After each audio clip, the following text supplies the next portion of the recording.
Fala moçada do curso de Astronomia Básica, preparação para a OBA, Olimpíada Brasileira de Astronomia e também lançamento de foguetes. Tudo bem com vocês? Eu sou o professor Taldo Carlos e este é meu canal criado especialmente para você, estudante de ensino fundamental e médio e que está se preparando para a OBA, a Olimpíada Brasileira de Astronomia.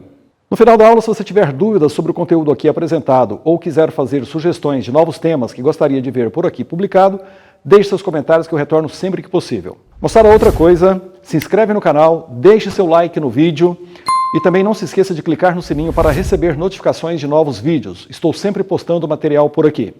Vamos à aula de hoje.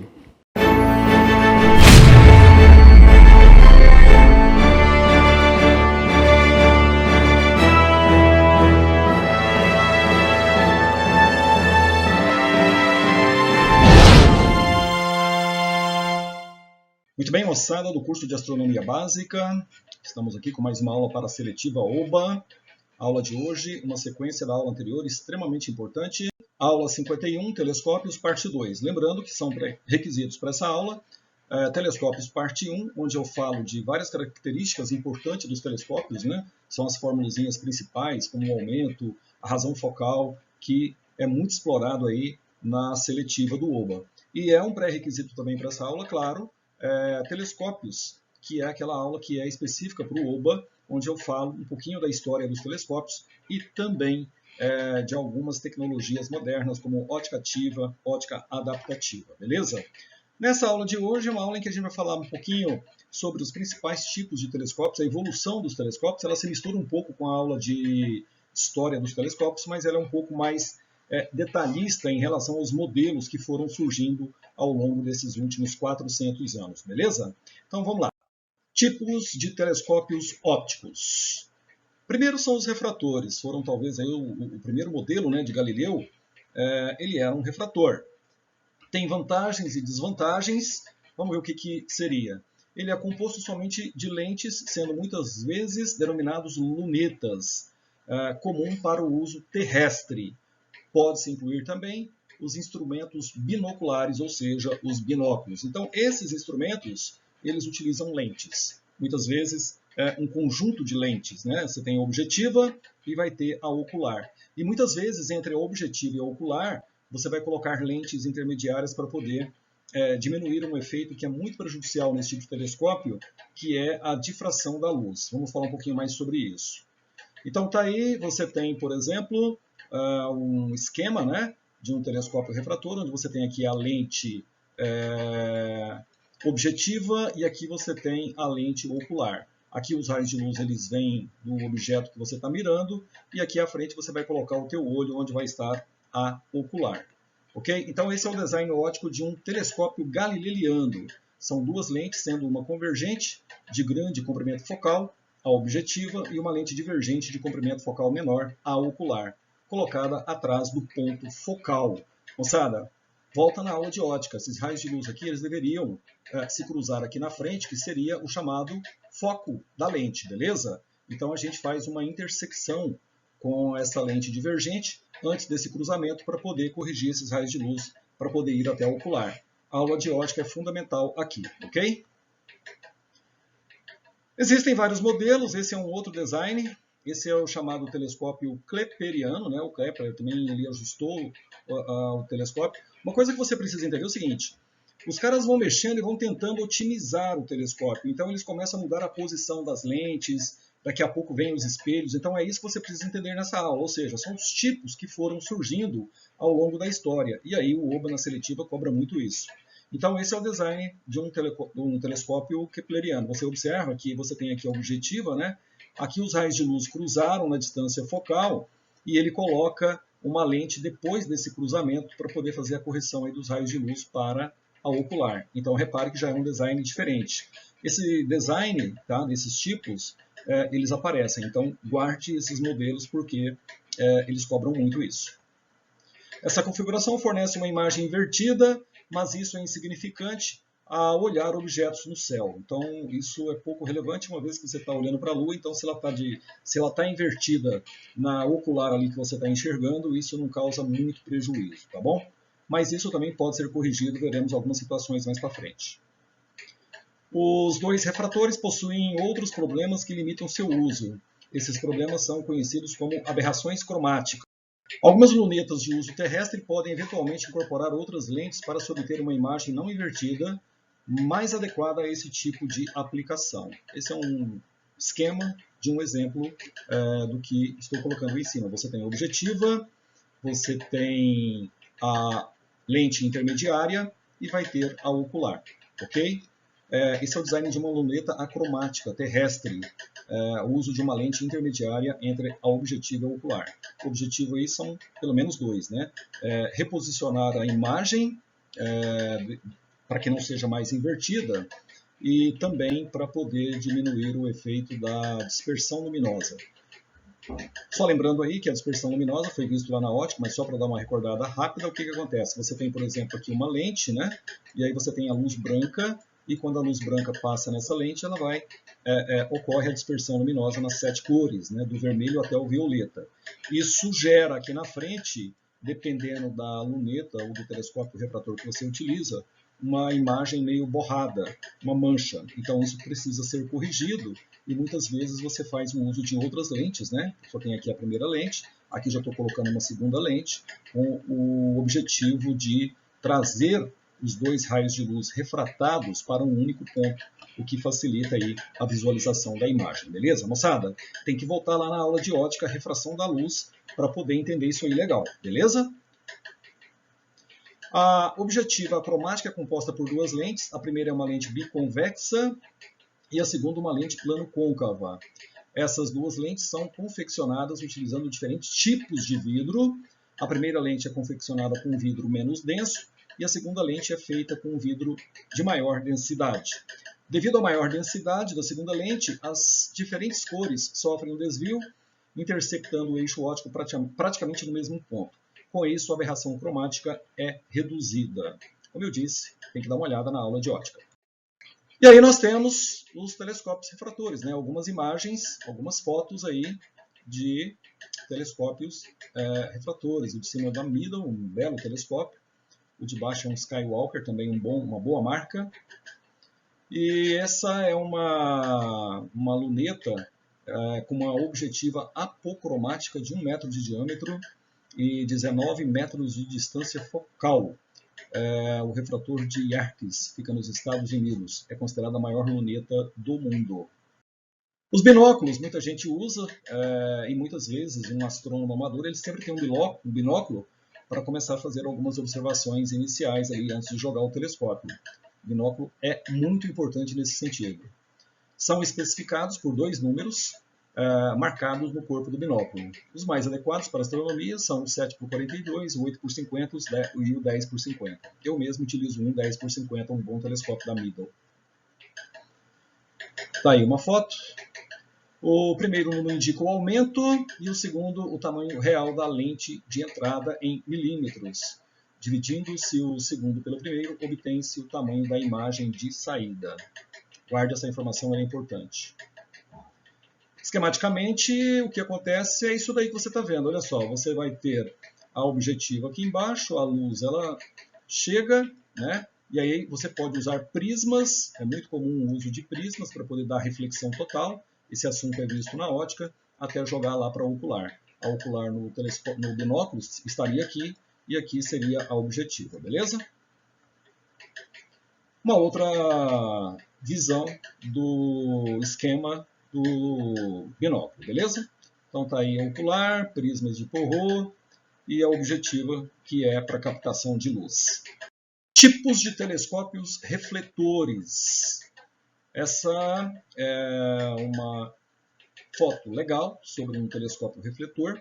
Você vai observar algumas coisas interessantes, principalmente no newtoniano, que é o seguinte, você tem aqui a entrada da luz, aí normalmente você tem um espelho colocado aqui no fundo, tá? Esse espelho vai refletir. Internamente lá dentro você vai ter um espelhinho plano que vai jogar, refletir a luz aqui para a objetiva, que é onde você vai colocar o seu olho. Então, só para você ter uma ideia, a luz entraria por aqui, vai lá no fundo, bate num espelho normalmente côncavo, bate num espelho aqui plano, e o espelho plano reflete aqui para a objetiva, que é onde você vai colocar o teu olho. Lembrando que aqui você pode colocar, né, diferentes oculares, com diferentes tamanhos de distância focal. Falamos disso na aula passada, muito importante. Os telescópios refletores podem ser divididos em dois grandes grupos, de acordo com o tipo de objetivo. Como eu disse, houve uma evolução e adaptações, e muitos foram os personagens ao longo da história que criaram os seus telescópios. 2.1. Os refletores objetivo construído apenas por espelhos, curvos ou planos. Por exemplo, o principal modelo é o telescópio newtoniano, que é esse que eu acabei de esquematizar para você. Constituído por um espelho primário côncavo, paraboloide, e um secundário plano inclinado de 45 graus com respeito ao eixo do tubo. Então, esse é o esquema do que eu expliquei para você ali na foto, né? Você tem aqui o espelho, aí você tem a luz que vem do astro, bate no espelho plano aqui, e aí joga para ocular lá onde vai o teu olho. Então, essa seria a esquematização de um telescópio do tipo newtoniano. Essa já é uma esquematização um pouquinho mais detalhada, repare, né? Aqui então você tem a entrada da luz, lá no fundo o espelho côncavo, parabólico muitas vezes, aqui o espelho plano, inclinado de 45 graus. Moçada, o espelho plano aqui, ele é um obstáculo para a luz que entra? Mas ainda assim esse tipo de telescópio ele é muito mais eficiente do que os refratores, tá? Então você teria parte da luz que vem do astro bloqueada aqui, evidentemente. Então passa um feixe, por exemplo, aqui, e passa um feixe de luz, por exemplo, aqui, tá? Que vai lá no fundo. Mas ainda assim, como eu disse, ele é bastante interessante. Como a imagem é formada no lado do tubo, equipamentos colocados no foco geram um torque significante, dificultando a utilização desse design em grandes telescópios terrestres. Nós vamos ver já já outros modelos. O telescópio de Cassegrain, então olha, marque essa diferença, tá? Você viu lá que o newtoniano, ele reflete no espelho plano para o ocular que é colocado na lateral. Olha o que vai acontecer com o modelo de Cassegrain. O espelho primário é côncavo com a forma de um paraboloide, e o segundo é convexo na forma de hiperboloide. Após a reflexão no primário, a luz converge para o secundário, sendo então refletida novamente em direção ao primário, passando por um furo existente no centro deste, chegando à ocular situada na parte traseira do tubo. Isso tem algumas vantagens. Vamos observar, olha só. Esse é um esquema mais simplificado do modelo de Cassegrain. Então você tem aqui a luz que vem do astro, um espelho aqui no fundo. Aí o que a gente faz? A gente faz um corte nesse espelho, é claro que aqui tem toda uma estrutura de apoio. Faz um corte nesse espelho, essa parte aqui é vazia, tá? O que acontece? A luz que vem do astro reflete aqui, reflete num outro espelho que é colocado aqui dentro, que também muitas vezes bloqueia a parte da luz que vem aqui, né? E aí ele é jogado aqui e passa por esse orifício entre os dois espelhos, entre esse espelho principal aqui, ó. E aí aqui você vai colocar o ocular e vai colocar o teu olho. Então, guarde esses dois modelos que são extremamente úteis nas provas aí das seletivas, tá? Ele costuma perguntar, dá o esquema e pergunta qual é o modelo, qual é o tipo do telescópio. Aqui já é um esquema um pouquinho mais sofisticado em relação ao anterior.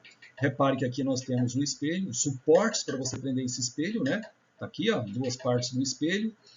Aí a luz de entrada, que vem do astro. Aqui tem uma peça que normalmente é chamada de aranha, que é tudo isso aqui, que é o suporte. O newtoniano também tem, normalmente é uma peça na forma de treliça, para não impedir muito a entrada da luz. E aí a reflexão do espelho primário para esse espelho secundário, que você está vendo aqui, e aí a luz é refletida e você vai colocar aqui a sua ocular, beleza? Então esse é o design óptico de um Cassegrain clássico. E aí houve algumas variantes nele, vou falar delas já. Esse design torna possível colocar instrumentos pesados próximos ao centro de massa do telescópio e permite que um observador fique atrás do tubo. Então quer dizer, você está aqui atrás agora e não na lateral como foi o modelo newtoniano, beleza? Essa é uma foto de um Cassegrain clássico. Tá? Aqui é a aranha na forma de treliça que eu te falei. Tá?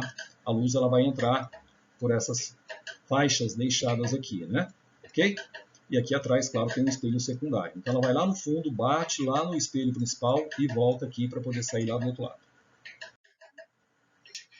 Tanto o modelo newtoniano quanto o modelo de Cassegrain, eles são a base, né? Isso foi inventado lá nos anos 1700. À medida que o tempo passa, os caras vão melhorando as tecnologias, não só de lentes, como também de espelhos, e começam a fazer, vamos dizer assim, adaptações nos modelos, seja ele ou newtoniano ou de Cassegrain, tentando sempre melhorar a qualidade da visualização. Então, você vai perceber agora uma série de outros modelos que são baseados ou no newtoniano ou no de Cassegrain, que evoluíram e estão aí no mercado à sua disposição. O primeiro que nós temos é um telescópio de Cassegrain com foco D. Ele é o seguinte: existem diversas variantes do Cassegrain, diferindo do original em função do tipo de curvatura de seus espelhos à posição do plano focal.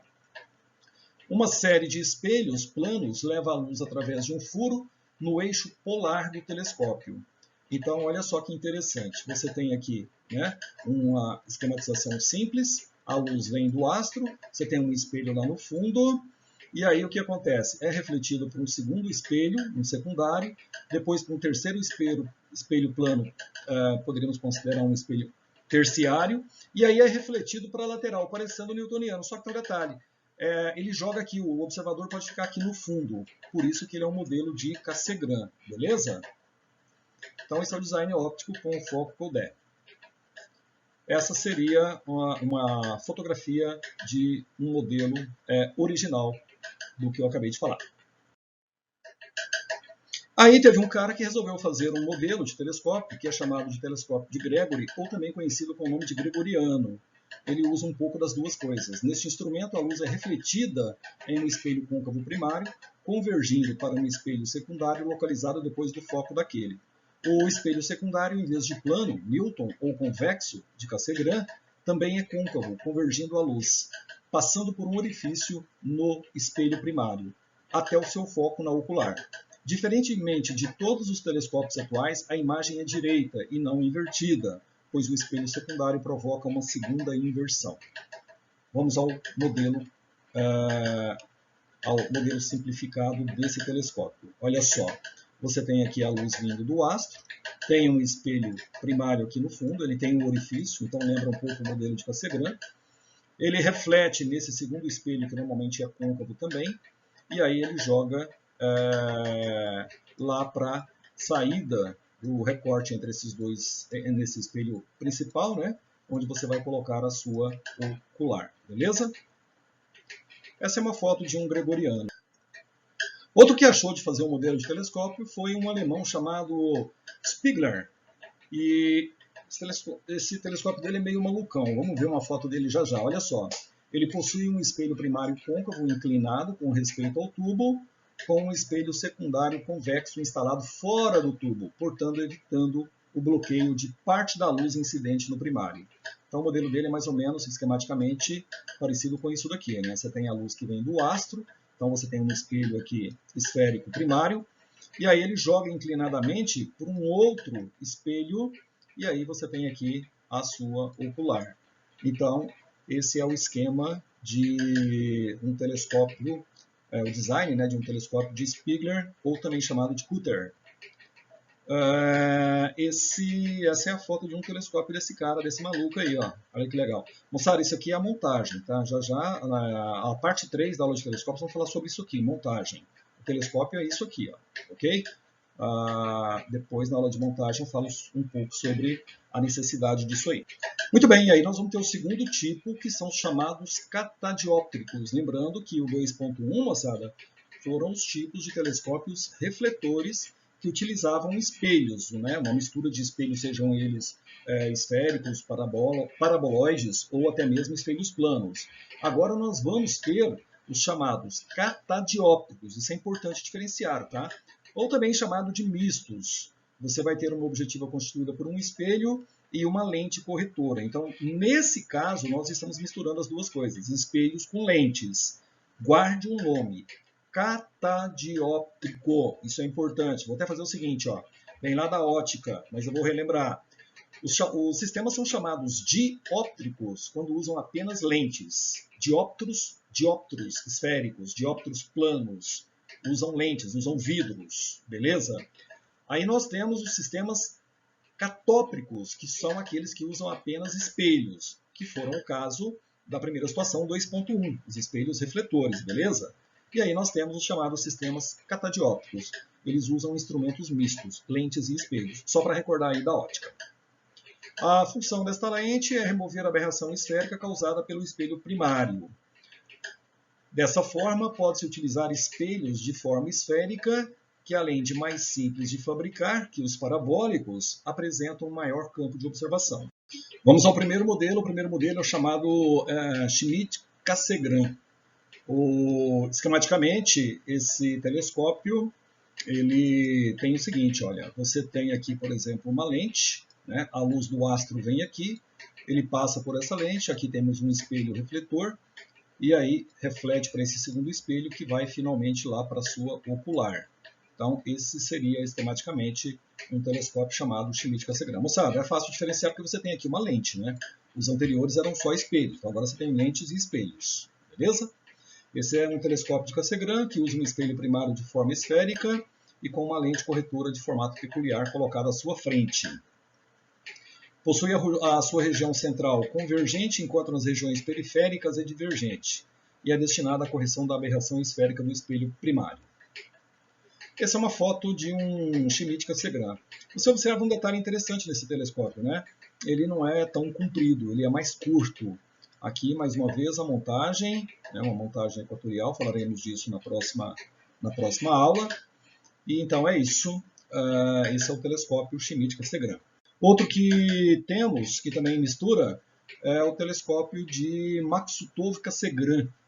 Esquematicamente é isso aqui, ó. Você tem lá uma lente, um pouquinho diferente da lente anterior, repare a luz que vem do astro, um espelho secundário, um espelho refletor aqui, né? Um espelho primário aqui para receber a luz, um espelho secundário e aqui o foco. Repare que é bem parecido, né? Só muda o formato da lente. Ele é parecido com o Schmidt-Cassegrain, possui um espelho primário côncavo esférico. Porém, utiliza uma lente como forma de menisco à frente do espelho para a correção da aberração esférica. Trata-se de uma lente com uma das faces côncava e a outra convexa, e de fabricação mais simples que a lente de Schmidt. Essa é uma foto de um Maksutov-Cassegrain. Outro modelo interessante que nós temos é o telescópio de Maksutov-Newton. Moçada, apareceu o nome Newton, não se esqueça, vai ter o espelhinho plano para você refletir a luz lá para a lateral do telescópio. Toda vez que aparecer isso, não se esqueça. Então está aqui o esquema, né, de um telescópio desse modelo. Você tem a entrada da luz aqui, do astro, uma lente corretora, o espelho primário, aí reflete para o espelho secundário, que é um espelho plano, e aqui a ocular, beleza? Esse telescópio é de Newton, né, newtoniano, vamos dizer assim, com um espelho primário esférico e com uma lente em forma de menisco tipo Maksutov, a entrada do tubo para a correção da aberração esférica. Essa é uma imagem real de um telescópio Maksutov-Newton. Aqui nós temos uma buscadora e aqui nós temos onde você vai colocar o olho, a sua ocular, beleza? Moçada, esses são os modelos de telescópios mais comuns. Existem outros modelos por aí, mas todos eles se baseiam nesses dois modelos que nós falamos, né? O de Cassegrain e o newtoniano. Com isso eu fecho esses modelos. Nós vamos agora para alguns exercícios da seletiva dos últimos anos. Muito bem, então vamos à resolução de exercícios, um exercício da seletiva de 2018. Ele fala o seguinte: a mínima separação angular que pode ser distinguida por um telescópio determina a resolução angular do mesmo.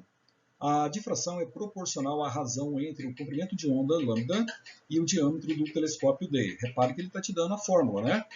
Assim, a resolução angular θ é dada em segundos de arco por θ igual a 206.265 do comprimento de onda, do espectro que é absorvido pelo instrumento, dividido pelo diâmetro da objetiva. Então, repare que ele foi bonzinho e colocou a fórmula para você. E aí, ó, repare que já está sendo medido em segundos de arco, tá? A China está colocando em operação o maior radiotelescópio do mundo até agora, o FAST, 500 Meter Aperture Spherical Telescope em inglês. Sua antena de 500 metros de diâmetro terá sensores para trabalhar na faixa de 10 centímetros até 4,3 metros de comprimento de onda. Na resolução máxima, ele equivale à resolução de um telescópio óptico de que diâmetro? Ou seja, ele está perguntando o seguinte para você: se eu utilizar a resolução máxima desse telescópio, ele vai equivaler à resolução de que telescópio óptico que enxerga aí no visível, beleza? Então vamos lá. Para a resolução máxima do FAST, temos que ter o mínimo comprimento de onda. Logo, o comprimento de onda do FAST é de 10 centímetros. Repare que ele fala que vai de 10 centímetros até 4,3 metros. A separação angular será a mesma. Se vai ser a mesma, então você iguala θ igual a θ, e aí é só substituir na fórmula, né? Para esse telescópio, que é o FAST, 265 comprimento de onda do FAST pelo diâmetro da lente do FAST, igual o mesmo valor para o óptico. Aí você já pode começar fazendo uns cortes aqui, né? Repare que aqui a gente já pode cortar isso com isso, e fazendo as substituições, você vai ter comprimento de onda do FAST 10 vezes 10 a menos 2 metros, passe isso para metros, dividido pelo diâmetro, que é 500, igual a 500 vezes 10 a menos 9, também em metros, que é o comprimento de onda do óptico. Ele deu lá no texto, certo? Olha lá, considere visível 500 nanômetros, então 500 vezes 10 a menos 9, pelo diâmetro do óptico. Quando você faz as contas, você vai ter que o diâmetro desse telescópio óptico deveria ser de 2,5 vezes 10 a menos 3 metros. O 10 a menos 3 é o prefixo milli, então seria de 2,5 milímetros.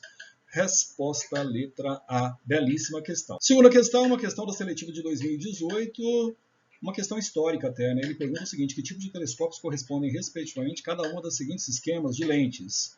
Você tem que A é o foco da ocular, B é o foco da objetiva, e C é o foco de uma lente intermediária. Então, eu colocaria as distâncias focais das lentes.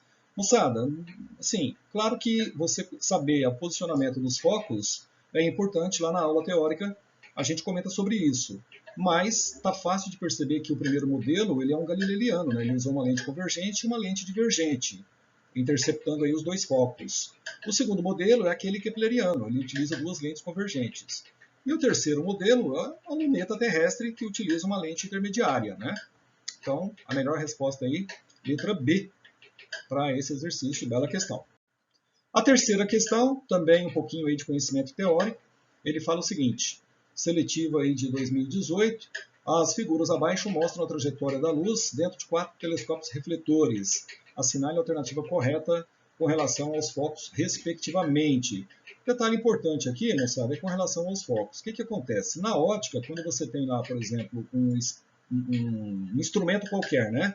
Eu nem posso dizer que aqui seja um instrumento, você tem aqui, teoricamente, o tubo do aparelho, a luz que entra, bate no espelho lá no fundo e reflete no foco. Então, isso aqui é um foco que a gente chama na ótica de foco primário, tá? Agora, é claro que se isso aqui é todo o tubo do telescópio, você não tem como colocar o olhão aqui dentro. A gente tem que desviar esse raio de luz ou jogar ele para o fundo do telescópio. Então, aí eu creio que é só para conhecimento teórico mesmo. Então, esse é um foco primário, não tem a menor dúvida. O segundo modelo é um newtoniano, a luz saiu pela lateral. O outro é um de Cassegrain. E aí, claro, se você for pelas alternativas, aí já ficou primário newtoniano Cassegrain.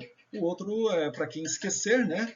Que é aquele que já tem um segundo espelho côncavo e desvia para a lateral, que é o de foco com D. Então, a melhor resposta aí seria a letra B de bola. Bela questão. Quarta questão, ele fala o seguinte: da seletiva de 2016, encontre a magnificação ou ampliação de um Celestron C8 de distância focal 2 metros quando usado como ocular de 40 milímetros. Moçada, essa questão já envolve um pouquinho também da aula Telescópios parte 1, beleza? Vamos à resolução. Primeira coisa que você vai fazer, você vai usar a equação do aumento. E aí você tem que esse aumento é a distância focal, que ele deu, que é de 2 metros, repare que está em metro, pela distância focal da ocular, que é 40 milímetros. E ainda está importante, está em milímetros, aqui nós colocamos metro, então tem que passar para metros. Quando você faz as contas, você acha aproximadamente 50 vezes. Resposta letra B de bola, bela questão. Mais uma, seletiva de 2017. Um telescópio dopsiano de abertura 8 polegadas, cuidado com essa unidade, e razão focal f6, é usado com uma ocular Clossi. Essa é uma ocular muito comum, muito famosa, de 12 milímetros. Qual o aumento aproximado obtido? Primeira coisa, você vai pegar a equação da razão focal, né, e calcular o foco da objetiva, que ele não deu. Observe que a abertura está em polegadas, como eu disse lá no texto. E, moçada, é bom saber que uma polegada tem por volta de 2,54 centímetros, beleza? Então, pega a razão focal, ele deu essa razão focal, é um f6, ou seja, ela é 6. O foco da objetivo eu estou procurando, e o foco da ocular, o diâmetro da objetiva é de 8 polegadas, 8 vezes 2,54. Daqui nós tiramos que esse foco é 122 centímetros, ou também 1.220 milímetros. E aí você vai usar a equação do aumento. Aumento é a distância focal da objetiva pelo da ocular.